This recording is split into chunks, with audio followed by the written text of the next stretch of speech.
So, who is Tracie Mack?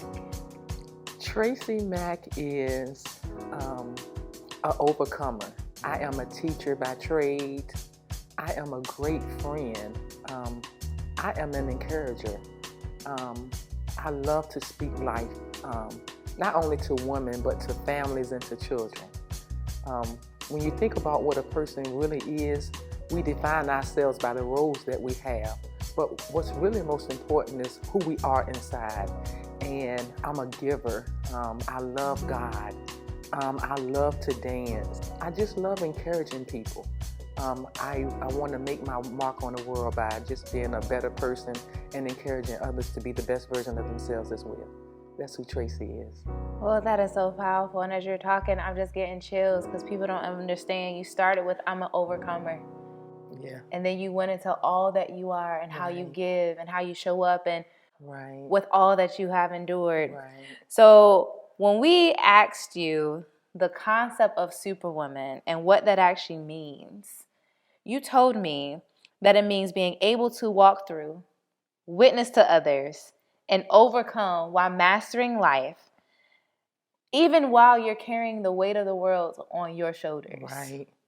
So what is your story and how are you ministering to others today? I don't think I have a unique story at all. I think I have a story that a lot of women have experienced, but they are afraid to share it. At the age of 5, I was violated by a relative, and that taught me not to trust. It taught me to be guarded.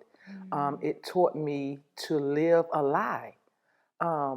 But as an overcomer, I recently started going to therapy, and I'm learning now that although I'm 51 years old, I'll be 52 next month, a lot of times the 5-year-old was speaking for me. And now the 5-year-old no longer speaks to me. I speak for myself. I've taken all of those experiences that I've had, and this is my first time sharing publicly, but I want people to know that behind the smile is so much more. A lot of times when you see the smile, you think that the world is perfect and that this person is living a great life. But a lot of times behind the smile is pain, is hurt, is brokenness, is trauma. But what I do now, instead of leading with my hurt, I'm leading with my healing now. I'm leading with my healing, and I'm hoping that something that I say, that I do, that I share will be able to help someone else overcome as well.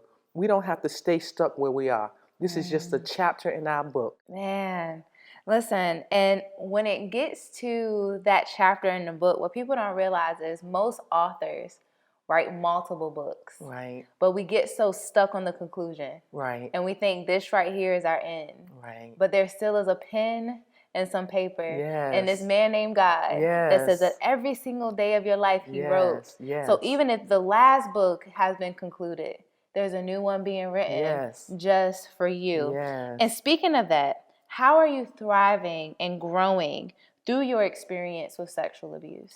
I believe that I am thriving and I'm growing because I'm going to therapy. Therapy has helped me out a lot. But I'm also realizing that the things that I have been conditioned to believe, that you have to truly be a superwoman. I am a superwoman, but I'm a superwoman because I've overcome the things that, hurt me. And like I said before, I really was putting on a cape every day. I had to be super mom. I had to be super teacher. I had to be super employee. I had to be super friend. But guess what? As a child of God, I'm already super. And it's not based on what I do. It's based on how I do it. Man, you have a new name. You ready? What is it? Super Tracie. Super Tracie. Well, no, thank you so much for sharing your story. You are a superwoman, and we're just grateful that you chose this platform to share your story for the first time because it's really going to change lives. Thank you for having me. I really appreciate it. You're welcome.